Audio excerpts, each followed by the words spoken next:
저희가 사실은 뭐 위원회도 있었고 관련 환경공단의 센터에 대해서도 실효성 없다 계속 비판을 하고 있긴 한데 이게 대책이 쉽지 않아서 기본적으로 아파트를 잘 지었어야 되는 거 아니냐 뭐 이런 얘기들이 있어가지고 백약이 좀 무효인 거 아닌가 이런 생각도 좀 듭니다. 그러다 보니까 경실련에서 이 이웃 간의 어떤 층간소음 관련해서 근본적인 문제를 해결하기 위해서 여러 가지 방안들을 내놨습니다. 예. 정부와 국회의 목소리를 낸 건데요. 이 시공사 책임 강화를 하는 이 특별법 제정을 촉구하고 나선 겁니다. 관련 내용 조금 자세히 설명을 해드리면 경실련이 제안한 내용들 이 공동 주거시설 신축을 했을 경우에 층간소음 전수조사를 의무화해야 된다. 이런 목소리를 냈고요. 예. 또 층간소음 기준을 초과했을 때 벌칙을 강화시켜야 되고 층간소음 표시제를 도입해야 된다라고 제안하고 있습니다.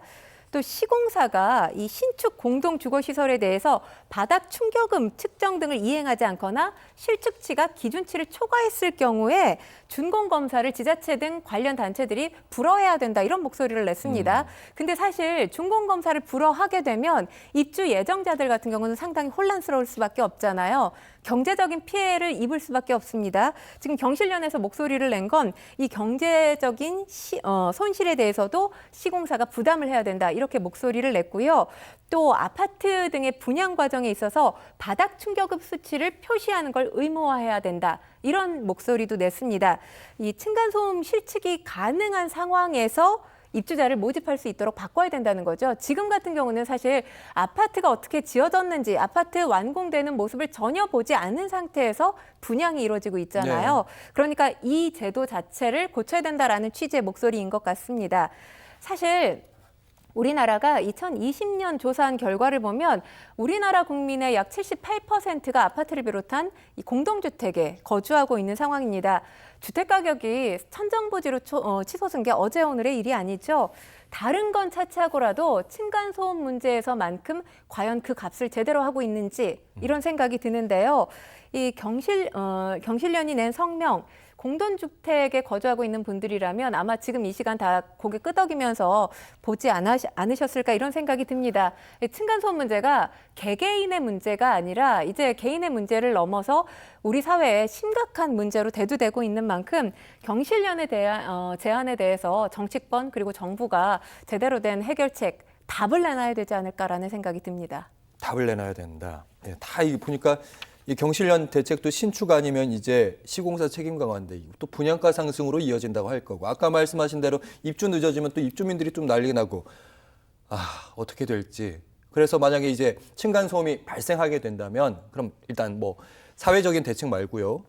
개인적인 대책은 어떻게 해야 되는지 그게 제일 중요한 것 같아요. 사실 층간소음이 발생했다 이 자체를 위법행위다 불법행위다 이렇게 보기는 어렵습니다. 법적으로 수인 한도라는 게 있어요. 이게 어떤 거냐면 사회통념상 일반적으로 참을 수 있는 한도 한계를 수인 한도라고 합니다. 층간소음의 수인 한도 2025년에 달리 개정이 됐거든요. 새로운 소음 기준을 말씀드리면 주간에는 39데시벨이고요. 야간에는 34데시벨입니다. 이걸 초과했을 경우에 이제 층간소음으로 인정받을 수 있는 거죠. 수인 한도를 넘어섰다. 이렇게 볼 수 있는 건데 만약에 수인 한도를 넘어서서 층간소음이 발생을 했을 경우에 이를 증명할 수 있는 소음 측정 자료 반드시 가지고 있어야 합니다. 그리고 내가 직접 나서서 소음 발생을 한 이 이웃을 찾아가는 건 상당히 위험한 일이라고 봅니다.